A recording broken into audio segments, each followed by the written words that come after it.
ಮಹಿಳಾ ಉದ್ಯಮಿಗಳಿಗೆ ಋತುಚಕ್ರ ರಜಾನ ಕಡ್ಡಾಯಗೊಳಿಸಿದ್ದೇನೆ. ಕಾರಣ ಇಷ್ಟೇ.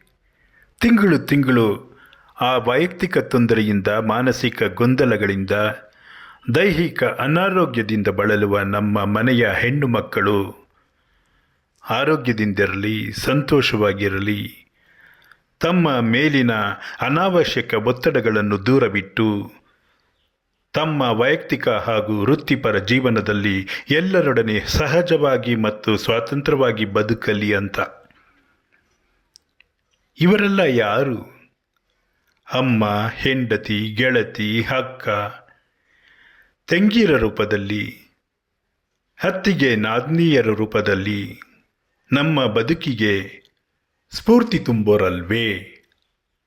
ಋತುಚಕ್ರ ರಜೆ ಅನ್ನೋದು ಹೆಣ್ಣಿನ ಸಮಾಜದ ಮೂಲಭೂತ ಹಕ್ಕು. ಕನ್ನಡ ಕಣ್ಮಣಿಗಳೇ, ಈ ಯೋಜನೆಗೆ ರಾಜಕೀಯ ಎಡವಟ್ಟುಗಳನ್ನು ತಂದು ಅಡ್ಡಿಯಾಗಬೇಡಿ. ಕಾಂಗ್ರೆಸ್, JDS, BJP ಇನ್ನಿತರೆ ಯಾವುದೇ ಪಕ್ಷದ ಕಾರ್ಯಕರ್ತನಾದರೂ ಹೆಣ್ಣೆಂಬವಳು ಅವನ ಜೀವನದಲ್ಲಿ ಏನಾದರೂ ಒಂದು ರೀತಿಯ ಪ್ರಾಮುಖ್ಯತೆಯನ್ನು ಹೊಂದಿರುತ್ತಾಳೆ. ಶ್ರೀಮತಿಯರು ಮಾನವ ಜೀವನದ ಎರಡು ಕಣ್ಣುಗಳಿದ್ದಂತೆ. ಅಸಮಾನತೆಯ ಯೋಚನೆ ಏಕೆ ನಿಮಗೆ?